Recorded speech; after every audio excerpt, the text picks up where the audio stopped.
Good morning everyone. আজ হচ্ছে Sunday ফান্ডে। সকালে খুব আনন্দ সহকারে ব্লগটা শুরু করছি, তার কারণ তোমরা সবাই জানো ফাইনালি ইন্ডিয়া জিতে গেছে। কালকে রাতেবেলায় ফুল ম্যাচ আমার দেখা হয়নি, তার কারণ কালকে মা আমাদের সাথে শুয়েছিল, মা অলরেডি ঘুমিয়ে গেছে, আর আমি না শুনলে মেয়ে শোবে না, তাই আমি মেয়ের সঙ্গে গিয়ে শুয়েছিলাম বলে আমার ফুল ম্যাচ দেখা হয়নি। তবে যতটুকু দেখেছিলাম, মানে কটা 23টা না 24টা বল বাকি ছিল, আর তার থেকে মনে একটু কম রান বাকি ছিল, তাই না? আমি তো মানে হ্যাঁ কাছাকাছি পুরো আমি শিওর ছিলাম। আমি কেন, সবাই মোটামুটি শিওর ছিল। দাদা বলছে ম্যাচ হয়ে গেছে, আর দেখার কিছু নেই। দাদা আরও দেখছিল, বাট শোয়ার পর ওকে 2-3বার ফোন করছি, কি গো কি খবর, কি গো কি খবর, আমরা একটু ভিডিও করো আমার জন্য। বাকি কিছুক্ষণ পরে দেখে হঠাৎ করে চারিদিকে বাজি ফাটছে, বাচ্চাগুলো ফ্ল্যাটে ইন্ডিয়া জিত গা। আমি কি হলো, এইভাবে ঘুরে গেল? তখন ফোন করেছে, বললো ইন্ডিয়া জিতে গেছে। একেই বলে হয়তো ম্যাচ কিভাবে চেঞ্জ হয়ে যায়, মানে সেটা কল্পনাও করা যায় না। বাকি যাই হোক, যেভাবে যাই হোক, ফাইনালি ইন্ডিয়া জিতে গেছে, এটাই আমাদের কাছে অনেক বড় ব্যাপার। বাকি যাই হোক, আজকে সানডে স্পেশাল ব্লগটা এখান থেকে শুরু করছি, সঙ্গে থাকো আর আজকে এই গোটা ব্লগটা দেখতে থাকো। এখানে আমার আরো 4 বিস্কিট রেডি, আর এই যে মাংসটা এখানে এখনো হয়নি, এটা ফুটছে, আর 10 মিনিটে নেমে যাবে। ম্যাডামের ডালিয়া বসিয়েছি, ডালিয়া না ওটসের খিচুড়ি, এটাও আরেকটু হবে। Good morning. Good morning. কি খবর? কি খবর? আমরা ওয়ার্ল্ড কাপ জিতে গেছি, ওয়ান দ্য ওয়ার্ল্ড কাপ। এর থেকে বড় খবর আর কি আছে? আজকে সকালে সেই আনন্দে সকালে একটা হারা ম্যাচ প্রায় জিতে গেছি, এটা মানতেই হবে। আপনি ভিডিও করেছেন, পরে এডিট করার সময় দেখবো ভিডিওগুলো কি নামিয়েছেন। দেখো, ভিডিও করাটা আমার ইন্টেনশন ছিল না, আমি মোমেন্টটা এনজয় করার চেষ্টা করেছি। যাই হোক, আমার জন্য তো মোমেন্টটা ক্যাপচার করে রেখেছো, এখন দেখি কেমন করেছো। আমার তো অত দামি ক্যামেরা নেই, দামি ক্যামেরা মোবাইল নয় আমার। সকাল না ঠুকলেও হয়, ঠিক আছে, বকো না। যাই হোক, কংগ্রাচুলেশন। ধন্যবাদ, কংগ্রাচুলেশন সমগ্র দেশবাসীকে। এখানে চিকেনটা এবার হয়ে গেছে, অল্প কড়া আর অল্প জল।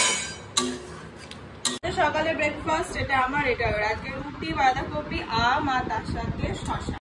আম এখন কম্পালসারি, সকাল হোক আর রাত হোক, পাতে আম থাকবেই নাকি। নাও ধরো breakfast. Good morning. Good morning. আজকে আমি একটা সুইমিং করতে বড়টা ভালো লাগে। আমার সুইমিংয়ে কত জল আছে, একটা সুইমিংয়ে জল আছে গোটা তার আগে সুইমিংয়ে যাব। কি এক্সাইটেড! ঘুম থেকে উঠে 1 থেকে 100 বার বলা হয়ে গেল সুইমিংয়ে যাবো, তাই তো যাবো। এই যে মা পাইনাপেল দিয়ে গেছে, এখানে মোটামুটি 1/2 গামলা পাইনাপেল ছিল, যা ও আর আমি মিলে মানে মোটামুটি অর্ধেক তুলে দিয়েছি, আর একটাই রয়েছে। যাবেন আপনি সুইমিং এ? মানে একটুখানি ধারে দাঁড়িয়ে থাকবেন। ক্যামেরা করতে? হ্যাঁ, ক্যামেরা করতে অবশ্যই। ও কালকে ক্যামেরা করে দিয়েছিল আমাকে, থ্যাংক ইউ সো মাচ। আজও করে দেবে। বাকি মেয়ে এক্সাইটেড তো আলাদা ব্যাপার, ছোট বাচ্চা তার থেকে 10 গুণ বেশি এক্সাইটেড না আমি। আমারও সুইমিং পুল খুব ভালো লাগে, মানে এই জল ব্যাপারটা খুব ভালো লাগে। সামলাতে পারি না ঠিকই, ভেসে যাই, ডুবে যাই, কিন্তু ভালো লাগে। পুরীতে তো ডুবেই যাচ্ছি না। দেখলাম লোক জল জানতো মানুষ কিভাবে খায়। ফালতু বকো না, মানুষ জলে ডুবে গেলে সেটাকে বাঁচানো উচিত। বাঁচিয়েছো, কিন্তু এভাবে হ্যাটা করা উচিত না। তুমি জল দিয়ে ওই অনেক দূরে ছিলে, একেবারে পাড়ের ওই কানটায় ছিল, তাতে একটু জলের স্রোতটা একটু ধাক্কা মেরে তাতেই তোমার নাজেহাল অবস্থা।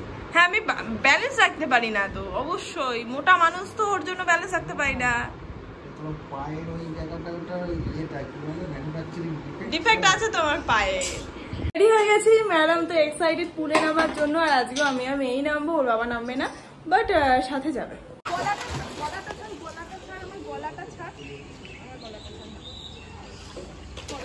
পায়ে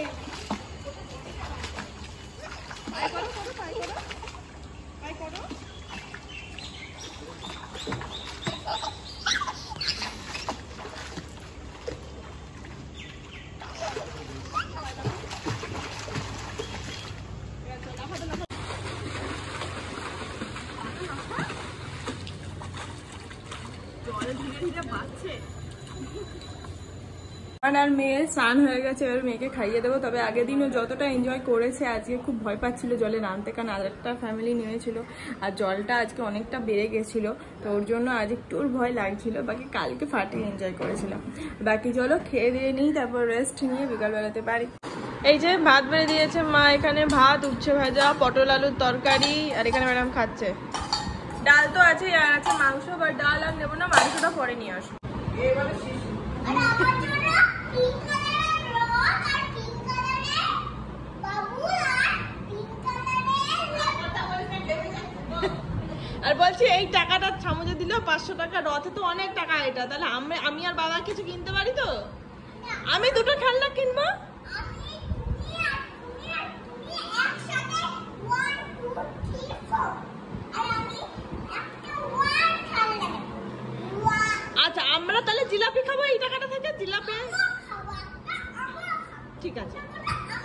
আর আমি এটা দিয়ে একটা চুড়ি কিনবো, আমি আমার জন্য কিনবো।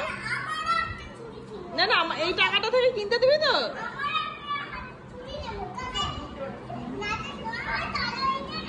ও ওই নাচে গান হয়, পরে নাচবে চুড়িটা, তাই তো? আচ্ছা আচ্ছা ঠিক আছে, তাহলে চুড়ি হবে, খেলনা হবে, বাবুল হবে এই টাকাটা থেকে।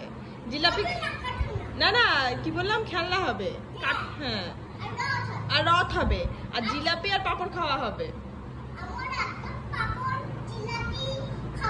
আচ্ছা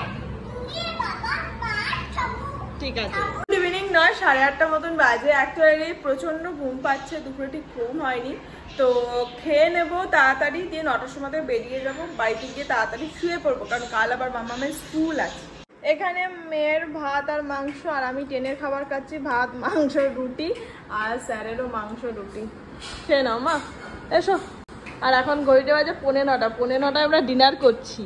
খাওয়া কমপ্লিট হয়ে গেছে, রেডি হয়ে নিয়েছি, এবার বেরোবো। এখন 9:25 বাজে, মেয়ে এখনো খাচ্ছে, মুখে রয়েছে, হয়ে গেলে এবার বেরোবো। আশা করি 10টার মধ্যে বাড়ি ঢুকে যাবো। কি কাঁদছে অনেক কান্না হলো, চোখ মুখ খুলে গেছে, পুরো খুলে গেছে চোখ মুখ, কেঁদে কেঁদে কেঁদে কেঁদে। যা খেয়েছিস এবার বমি করবি, আবার কি। এখন পুরো 10টা বাজে, বাড়ি চলে এসেছি, ফ্রেশ হবো, চাদরটা চেঞ্জ করব, তারপর শোবো। কিন্তু মাম্মাম প্রচন্ড কাঁদছে, এই প্রথম ও এত কাঁদছে। এর আগে কেঁদেছে কিন্তু এতটা কাঁদেনি যতটা আজ কেঁদেছে, মানে কি বলবো, এখনো কাঁদছে, বাবার কোলে ঘুরছে আর এখনো কাঁদছে। আজকে লাস্ট কাজ, মামামের এই ড্রেসটা শুকিয়ে গেছে, এইটা রেনকোটটা ঢুকিয়ে দেবো।